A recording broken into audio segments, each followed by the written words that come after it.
తాకట్టులో ఉన్న బంగారాన్ని విడిపించి ఆ రోజు ఆన్లైన్ రేటుకే మేము కొంటాం. Sharma gold company. నమస్కారం, సుమన్ టీవీకి స్వాగతం.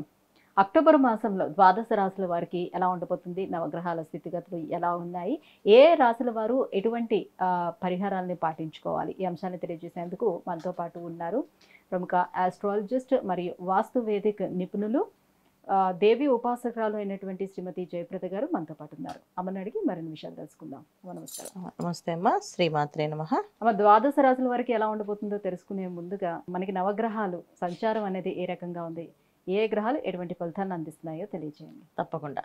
సో గోచారంలో మనకి గురువు వృషభ రాశిలోని, మిథునంలో కుజుడు, తర్వాత కన్య రాశిలో మనకి బుధుడు, కేతువు, రవి కలిసి ఉండడం, తులారాశిలో శుక్రుడు, మీనరాశిలో రాహు, కుంభరాశిలో వక్రిస్తున్న శని భగవానుడు.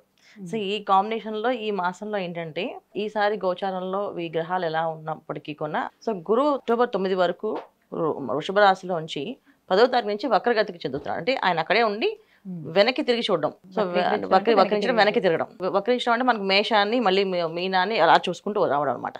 సో దీనివల్ల ఏంటంటే కొన్ని రాశులకి అనుకూలంగా, కొన్ని రాశులకి ప్రతికూలంగా ఫలితాలు వస్తున్నాయి ఈ మాసంలో.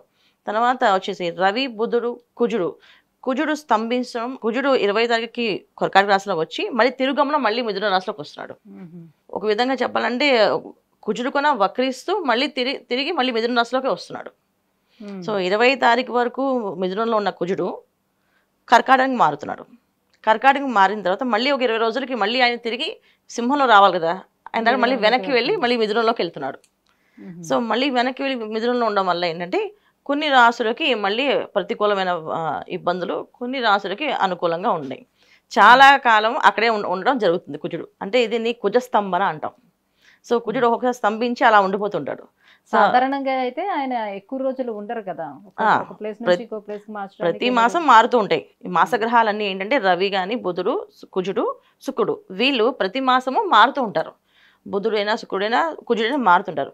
ఒక్కొక్కసారి ఏంటంటే కొన్ని రాశులు అంటే రవికి, చంద్రుడు తప్ప మిగతా అన్ని కూడా వక్రించే అవకాశం ఉంది. అంటే వెనక్కి తిరగడం కానీ, అలా స్తంభించి ఉండిపోవడం కానీ జరిగే అవకాశం ఏంటంటే ఈ గ్రహాలు శుక్రుడికి, కుజుడికి, గురువుకి ఇలా కాంబినేషన్ వీళ్ళకు ఉంటాయి. సో రవిచంద్రుడు ఎప్పుడు కూడా వక్రించారు, వాళ్ళు ముందుకే వెళ్తారు. ముందు గమనం కానీ వెనక అనేది రాదు. సో మిగతా రాశుల్లో మాత్రం ఈ ప్రభావం అనేది ఉంటుంది. అయితే ఈ ప్రభావం ఎప్పుడు దాకా ఉంటుంది అంటే ఒక్కొక్కసారి అవి చెప్పలేము అనమాట.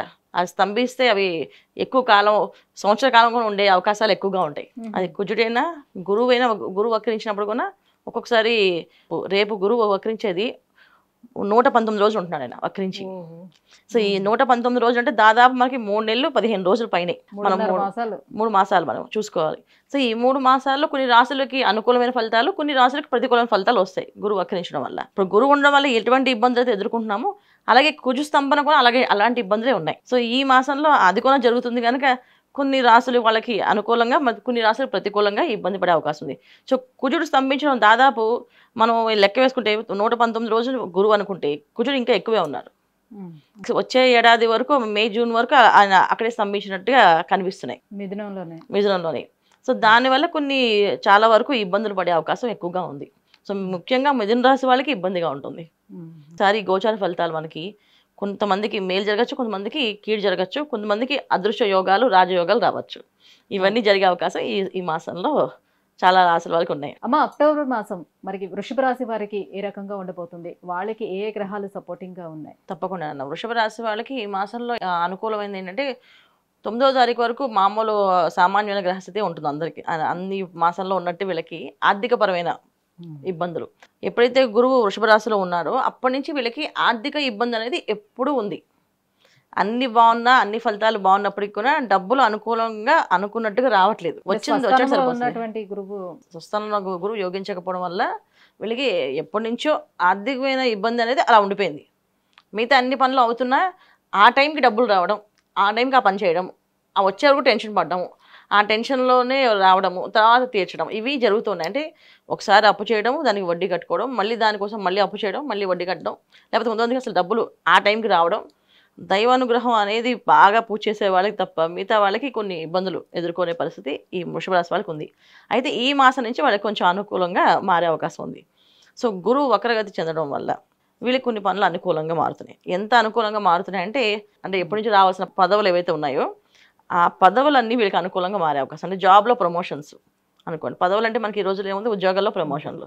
సో మంచి కేటగిరీలో మంచి శాలరీతో జాబ్ రావడం కానీ, జాబ్ ఆఫర్లు రావడం కానీ, ఉద్యోగం దొరకలేని వాళ్ళకి ఉద్యోగం దొరకడం కానీ, ఉద్యోగం చేసే వాళ్ళకి ప్రమోషన్ రావడం కానీ, వ్యాపారాలకి కొన్ని లాభాలు చూడడం కానీ.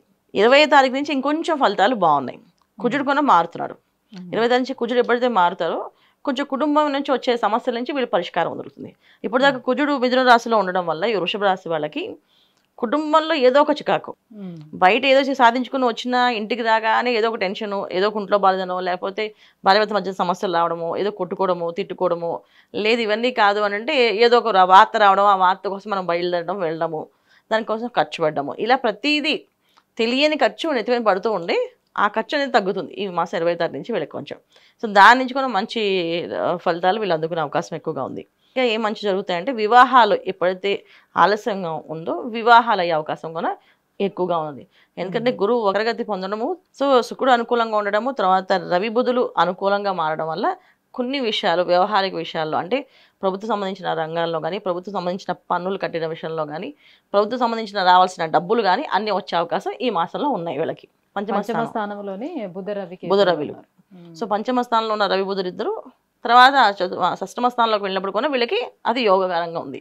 సో అంటే ప్రభుత్వం సంబంధించిన వ్యవహారాల్లో ఉన్నవాళ్ళు, ప్రభుత్వ రంగంలో పనిచేసే వాళ్ళకి, ప్రభుత్వంతో సంబంధించిన ఏ డీల్స్ ఉన్న వాళ్ళకి కూడా అన్ని పనులు వీళ్ళకి, అంటే కాంట్రాక్ట్స్ పనులు కానీ వాటన్నిటి కూడా వీళ్ళకి అనుకూలంగా సగం రోజులు అలా అన్నట్టుగా ఉంది, చేంజ్ అవుతుంది. అంటే వృషభ రాశి వాళ్ళకి ప్రతి 10 రోజులకి ఒక మార్పు అనేది కనిపిస్తుంటుంది ఈ మాసంలో వీళ్ళకి. అంటే ఇప్పుడు దాకా ఏ మార్పు లేదు, ఆ ఎదుగు బొదుగు లేని జీవితం అలానే నడుస్తుంది, అది నడుస్తుంది, మేము అలా నడిపించుకుంటూ వెళ్తున్నాం అని అనుకునే వాళ్ళకి ఈ మాసంలో ప్రతి 10 రోజులకి ఒక్కొక్క చేంజ్ లైఫ్లో, అమ్మయ్య ఇది ఇది రిలీఫ్ అయింది. సో మేషంతో కంపేర్ చేసుకుంటే కొంచెం వృషభానికి కొంచెం అనుకూలం ఫేవర్గా కనిపిస్తుంది. కాకపోతే ఏంటంటే మళ్ళీ వీళ్ళకి అనారోగ్య సమస్య అనేది ఖచ్చితంగా ఉంది. మళ్ళీ కుజుడు మారుతున్నాడు, తృతీయ స్థానంలో మారి మళ్ళీ 20వ తారీఖు తర్వాత మళ్ళీ మిథునంలోకి వచ్చినప్పుడు మళ్ళీ వీళ్ళకి ఆ సమస్య అనేది మళ్ళీ పెరుగుతూ ఉంటుంది. సో అందుకని కొంచెం వీళ్ళు దుర్గాదేవి ఆరాధన చేయడం, దేవి ఖడ్గమాల పారాయణ చేయడం, ఇంట్లో దేవి ఖడ్గమాల పారాయణ పొద్దున్న సాయంత్రం చదవడము, దీనివల్ల ఏంటంటే వీళ్ళకి ఆ వచ్చే ఇబ్బందుల నుంచి బయటపడే అవకాశం ఎక్కువగా ఉంటుంది. లేకపోతే సమస్య మళ్ళీ మొదలైందా అని అనుకుంటారు, మళ్ళీ మొదలైందా అనేది కాదు, కొత్త సమస్యలు రాకుండా ఉండడానికి ఈ పారాయణ చేయడం వల్ల కొత్త సమస్య ఏది రాదు, ఉన్న సమస్యలు తీర్చే అవకాశం దొరుకుతుంది అమ్మవారిని ప్రార్థన చేయడం వల్ల. ఇది చేసుకోవాలి ఈ మాసం అంతా వీళ్ళు. అమ్మ, వృషభ రాశి వారికి ఈ మాసం అంతా ఏ రకంగా ఉండబోతుంది? అక్టోబర్ మాసంలోనే వాళ్ళు పాటించుకోవాల్సినటువంటి పరిహారాలు ఏంటి? ఈ విషయాలన్నీ తెలియజేసినందుకు ధన్యవాదాలు. నమస్తే అమ్మ. శ్రీమాత్రే నమః.